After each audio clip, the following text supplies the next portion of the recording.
سوال یہ ہے کہ روزے کی حالت میں غسل اور وضو کی بھی حاجت ہو جاتی ہے اور اس میں کلی وغیرہ کرنا، ناک میں پانی چڑھانا بھی شامل ہوتا ہے، تو ایسی حالت میں، روزے کی حالت میں وضو یا غسل میں کلی کرنا یا ناک میں پانی وغیرہ چڑھانا، کیا اس کے سبب سے روزہ ٹوٹ جائے گا؟ اگر روزے کی حالت میں غسل فرض ہو جائے اور غسل کرنا ہو تو ظاہر بات ہے کہ غسل کے اندر ناک میں پانی چڑھانا بھی فرض ہے اور غسل کے اندر کلی کرنا بھی فرض ہے۔ اب کلی کرنا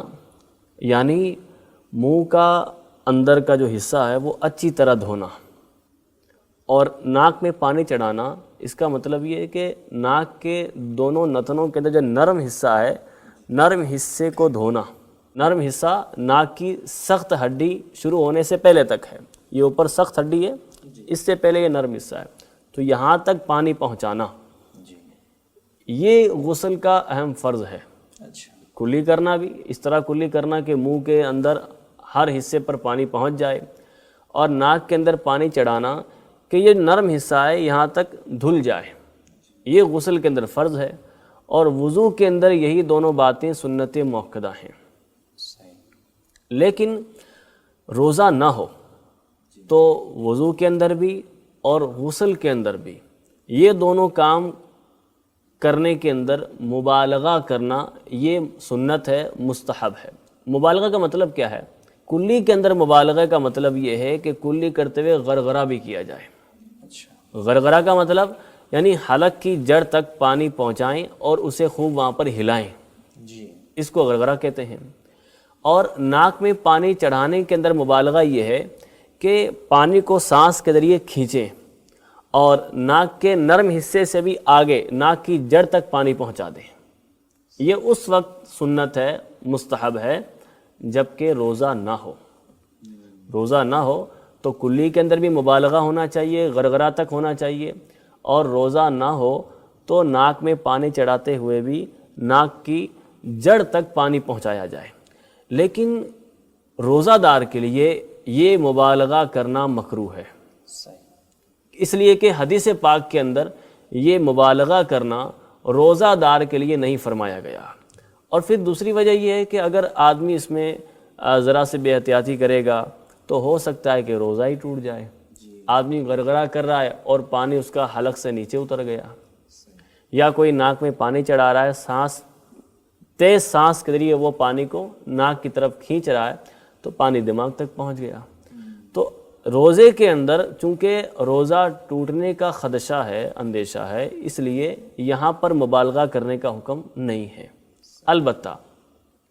جو شرعی طریقہ ہے کلی کرنے کا، جو شرعی طریقہ ہے ناک میں پانی چڑھانے کا،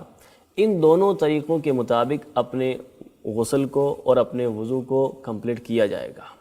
سیدی اعلیٰ حضرت امام اہل سنت امام احمد رضا خان محدث بریلوی رحمۃ اللہ تعالی علیہ، آپ فتاوی رضویہ شریف میں ارشاد فرماتے ہیں کہ ناک کے دونوں نتنوں میں جہاں تک نرم جگہ ہے، یعنی سخت ہڈی کے شروع ہونے تک یہ دھلنا، اور اسی طرح کلی کے اندر منہ کے ہر حصے کے اندر پانی پہنچ جانا، فرماتے ہیں کہ یہ غسل کے اندر فرض ہے، وضو کے اندر یہ دونوں باتیں سنت ہیں۔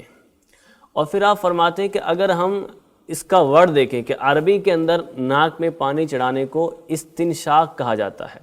اور استنشاق کا مطلب یہ ہوتا ہے کہ سانس کے ذریعے کوئی چیز ناک کے اندر چڑھانا، یہ مطلب ہوتا ہے استنشاق کا۔ یہ نہیں کہ ناک کے کنارے پر آپ پانی لگا دیں، اس طرح پانی لگا کر آپ نکل جائیں۔ تو فرماتے ہیں کہ وضو میں تو خیر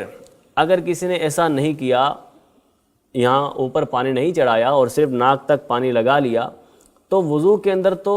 سنت چھوڑنے کا ہی گناہ ہوگا، اور یہ سنت مؤکدہ ہے، چونکہ وضو کے اندر ناک میں پانی چڑھانا اور کلی کرنا سنت مؤکدہ ہے، اور سنت مؤکدہ کو کوئی ایک آدھ بار ترک کرے تو اگرچہ گناہ نہیں ہوگا، لیکن بار بار چھوڑنے سے بلا شبہ گنہگار ہوگا۔ اور فرماتے ہیں کہ اگر غسل میں ایسا ہوا ہے تو غسل تو ہرگز اترے گا ہی نہیں جب تک سارا منہ حلق کی حد تک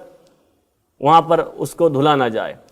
اسی طرح سارا نرم بانسا، سارا جو نرم حصہ ہے ناک کا، وہ سخت ہڈی کے کنارے تک پورا دھل نہ لیا جائے، وہاں تک غسل تو ادا ہی نہیں ہوگا. یہاں تک کہ علماء فرماتے ہیں کہ اگر ناک کے اندر کوئی کثافت جمی ہوئی ہے، کوئی حصہ اس کا جمع ہوا ہے، پانی جم گیا ہے، تو لازم ہے کہ پہلے اسے صاف کرے، ورنہ اس کے نیچے پانی اگر نہیں گزرا تو غسل ہی نہیں ہوگا. اور فرماتے ہیں کہ یہ جو احتیاط ہم نے بیان کی ہے، اس سے روزہ دار کو مفر نہیں، یعنی روزہ دار کو بھی یہ احتیاط کرنی ہے کہ کم از کم اس کو ناک کے نرم حصے تک پانی پہنچانا ہے اور کلی کرتے ہوئے حلق تک اس کو پانی پہنچانا ہے. ہاں، حلق سے نیچے وہ پانی نہ لے.